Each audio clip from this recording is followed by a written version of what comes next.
नमस्ते साथियों, कैसे हैं आप सब? क्या हाल चाल? चलिए, पिछली क्लास में हम लोगों ने कर लिया था संधि। अब इस क्लास में करना है छंद। छंद क्या है तो आइए देखते हैं। ठीक।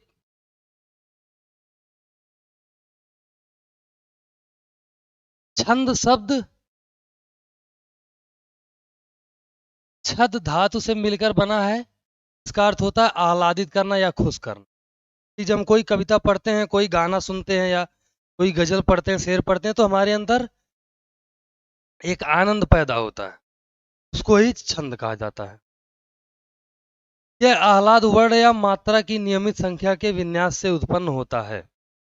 ठीक। तो छंद की परिभाषा क्या होगी? वर्णों या मात्राओं वर्णों या मात्राओं के नियमित संख्या के विन्यास से यदि आह्लाद पैदा हो तो उसे छंद कहते हैं। ठीक। इसका एक अन्य नाम है पिंगल। पिंगल कहा जाता है छंद को। पिंगल भी कहा जाता है। ठीक। और क्यों कहा जाता है? कि छंद शास्त्र के आदि प्रणेता, यानी कि छंद शास्त्र के रचनाकार कौन थे? पिंगल नामक ऋषि। इसलिए इसे पिंगल भी कहा जाता है। और इसका सर्वप्रथम उल्लेख कहाँ मिलता है? छंद का सर्व पहला उल्लेख कहाँ मिलता है? ऋग्वेद में। छंद का सर्वप्रथम उल्लेख छंद का सर्वप्रथम उल्लेख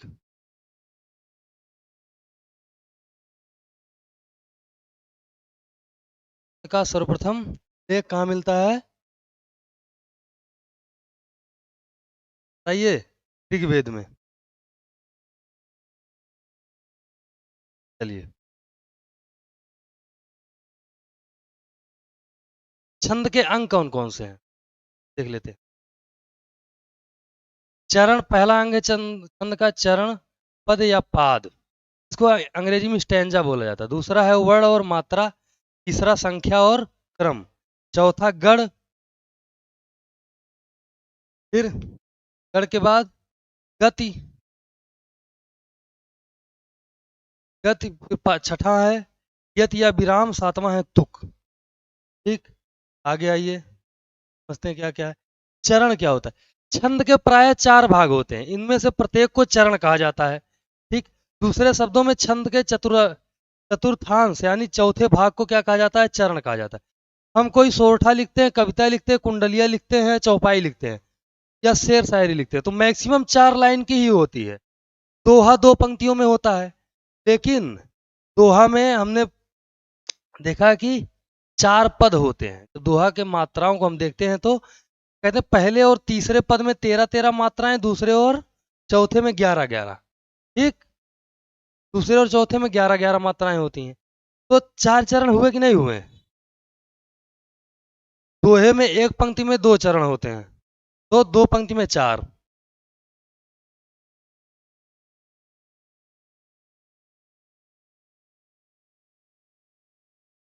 वर्ण और मात्रा को देखते हैं। एक स्वर वाली ध्वनि को वर्ण कहते हैं, चाहे वह स्वर दीर्घ हो या ह्रस्व हो, मतलब छोटा हो या बड़ा हो।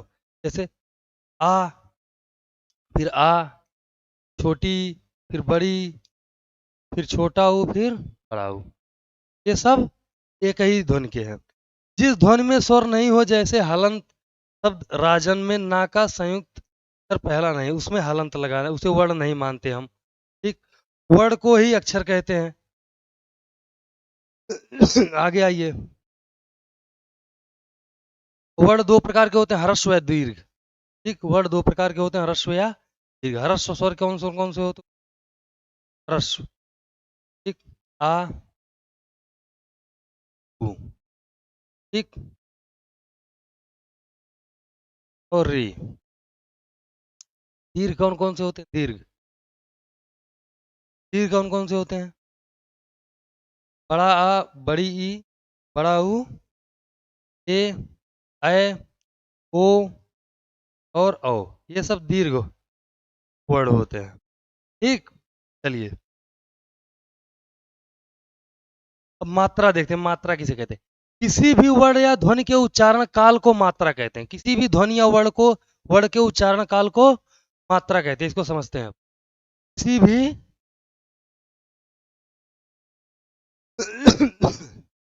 किसी भी वर्ण या ध्वनि के उच्चारण काल को मात्रा कहते हैं। हर्ष वर्ण के उच्चारण में जो समय लगता है उसे एक मात्रा तथा दीर्घ वर्ण के उच्चारण में जो समय लगता है उसे दो मात्रा माना जाता है। जैसे जैसे हमने लिखा गीता, गीता, गा पर बड़ी की मात्रा, ता पे आ की मात्रा लगा हुआ है, ठीक, गीता। और फिर यहीं पे हमने लिख दिया गीत। तो हमने क्या बताया, किसी वर्ण या ध्वनि के उच्चारण काल, काल मतलब समय, ठीक। तो गीत यहाँ पे छोटी की मात्रा लगी हुई, कम समय लग रहा है। हमें इसी से पता चलता है छोटी की मात्रा लगानी बड़ी की, बोलने से ही। गीत हमने बोला गीत, जब उन्होंने गीत या गीता, ज्यादा समय लग रहा है। वही देखिए, किसी वर्ण के ध्वनि या उच्चारण काल को मात्रा कहते हैं। ध्वनि को उच्चारण करते समय, प्रोनाउंसिएशन करते टाइम जो समय लगता है, ठीक है। चलिए आगे आइए।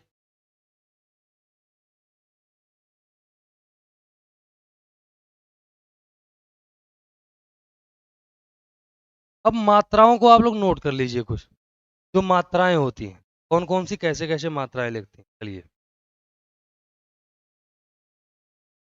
बड़ा आ पहला आएगा, छोटी, बड़ी, छोटा ऊ, फिर बड़ा ऊ, फिर री, ए, ऐ, आगे आइए, ओ, औ, बड़े में एक डंडी पाई लगती, छोटी में लेफ्ट से, बड़ी में राइट से, ठीक।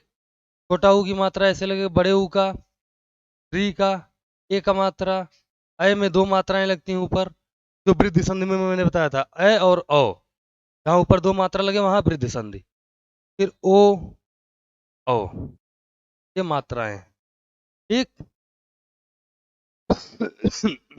चलिए आगे आइए। अब नंबर 3, संख्या और क्रम। वर्णों और मात्राओं की गणना को संख्या कहते हैं। वर्णों और मात्राओं की गणना को संख्या कहते हैं। वर्णों और मात्राओं की गणना यानी गिनती करना। लघु और गुरु के स्थान निर्धारण को क्रम कहते हैं। संख्या और क्रम में बताया कि वर्णों के, वर्णों और मात्राओं की गणना को यानी कि उसको काउंट करने को क्या कहते हैं, संख्या कहते हैं। लघु गुरु यानी कहाँ पर छोटा वर्ड यूज होगा, कहाँ पर बड़ा होगा, उसके निर्धारण को क्रम कहते हैं, ठीक। उसके निर्धारण को क्या कहते हैं, क्रम कहते हैं। जैसे मान लीजिए हमको लिखना है गुरु, ठीक। तो ये कौन निर्धारित करेगा कि यहाँ बड़े ऊ की मात्रा लगेगी, तो उसी को क्या कहते हैं, क्रम कहते हैं। आगे आइए।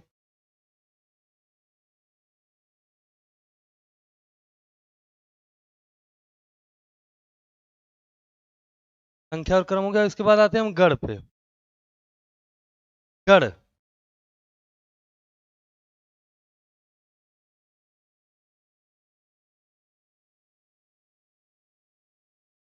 गढ़ का अर्थ है समूह। जैसे हम बोलते हैं शिक्षक गढ़, बालक गढ़, यह समूह 3 वर्णों का होता है। गढ़ में 3 ही वर्ण होते हैं, ठीक। और ये कौन सा है, वर्णिक छंदों में इसका लगाया जाता है।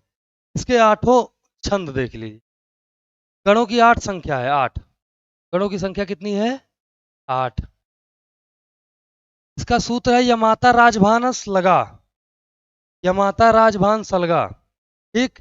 हमने बताया कि गढ़ में 3 अक्षर ही होते यानी 3 वर्ण होते, तो और टोटल कितने हैं, 8।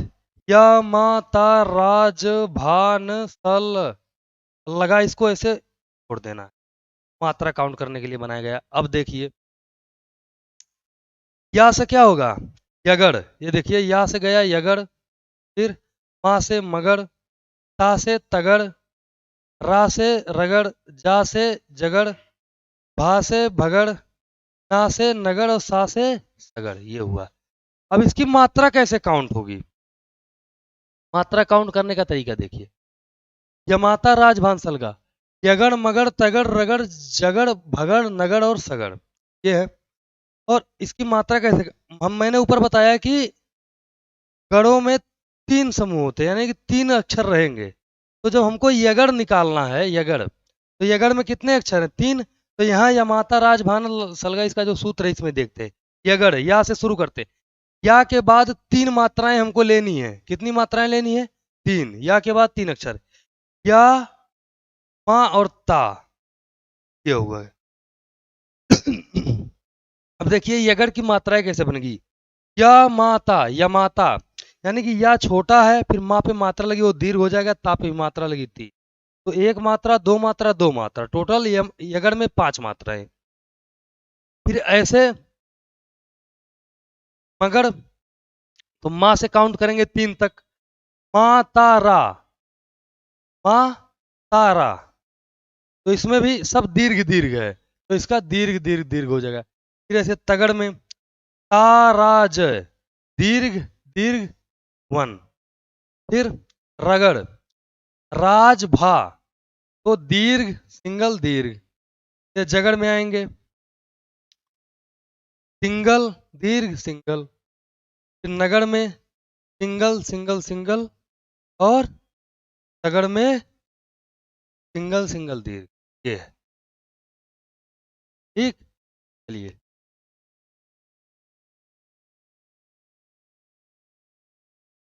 आगे आ जाइए। गति, गति किसे कहा जाता है? छंद के पढ़ने के प्रवाह को लय या गति कहते हैं। कोई छंद, जैसे कोई गाना हम पढ़ रहे हैं या कोई कविता पढ़ रहे हैं, कुछ भी, है ना, तो उसके पढ़ने का जो गति होता है, जैसे हम लोग शिवतांडव पढ़ते हैं, जटाटवी गलत जल प्रवाह पावित स्थले गले वलम विलम, ये जो उसका प्रवाह चल रहा है, तो हम तोड़ के भी पढ़ सकते हैं आराम से, जटा टवी गलत, तो उसका कोई अच्छा नहीं लगेगा पढ़ने में। तो है छंद के पढ़ने के प्रवाह को गति कहते हैं। ठीक, या कोई इमारती पढ़ते हैं, दुर्गा चालीसा पढ़ते हैं, हनुमान चालीसा पढ़ते, कुछ भी, तो उसके जो पढ़ने का प्रवाह है या उसके जो पढ़ने की स्पीड है, चाल है जो, तो क्या कहते हैं? गति कहा जाता है। गति का महत्व वार्णिक छंदों की अपेक्षा मात्रिक छंदों में अधिक है। आगे आइए।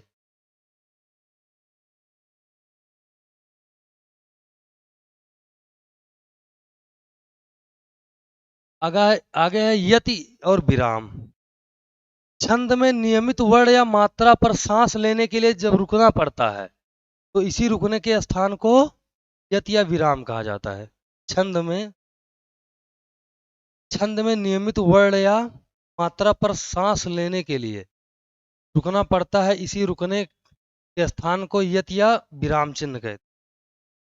जब हम कुछ भी पढ़ते हैं तो एक सांस में पहली बार पढ़ नहीं पाते हैं, जहां जहां कामा लगा रहता है या जहां जहां फुल स्टॉप होता है, तो वहां तो हम रुक के सांस लेते हैं, और वहां पर इसलिए रुकते हैं ताकि छंद का प्रवाह अच्छा रहे। ठीक, ऐसा नहीं चाहे जहां बीच में रुक जाए, छंद का प्रवाह भी अच्छा रहे और हम सांस भी ले। वही कह रहा है कि छंद में नियमित वर्ण, नियमित मतलब नियम के साथ, छंद में नियमित वर्ण या मात्रा पर सांस लेने के लिए रुकना पड़ता है, इसी रुकने के स्थान को क्या कहते हैं? यति या विराम चिन्ह का। विराम चिन्ह मैंने पिछली क्लास में पढ़ाया भी था, कहाँ संबोधन लगेगा, कहाँ कॉमा लगेगा, कहाँ इन्वर्टेड कॉमा लगेगा, कहाँ फुल स्टॉप लगेगा, सब बताया था। चलिए आगे आ जाइए। लास्ट तुक। छंद के चरणांत अक्षर मैत्री समान स्वर व्यंजन की स्थापना को ही तुक, तुक मतलब लास्ट में एक साथ आना चाहिए। तुक, लास्ट में समानता होनी चाहिए, है ना। जैसे है कि एक शेर है कि राह के पत्थर को चकनाचूर होना चाहिए, वार चाहे एक हो भरपूर होना चाहिए, तो चकनाचूर होना चाहिए, भरपूर होना चाहिए, ये तुक बैठ रहा है ना। राह के पत्थर को चकनाचूर होना चाहिए, वार चाहे एक हो भरपूर होना चाहिए। ऐसे हम कोई गाना सुनते हैं तो उसमें भी लास्ट में तुक बैठता है, उसको तुकांत कहा जाता है। तो छंद के चरणांत यानी चरण के अंत में अक्षर मैत्री, अक्षर की मित्रता जो एक साथ रहे, यानी समार स्वर व्यंजन की स्थापना को ही तुक कहा जाता। ठीक। अब अगली क्लास में हम लोग स्टार्ट करेंगे कहाँ से? अलंकार, दोहा, ये सब करेंगे। चलिए ठीक है, थैंक यू सो मच।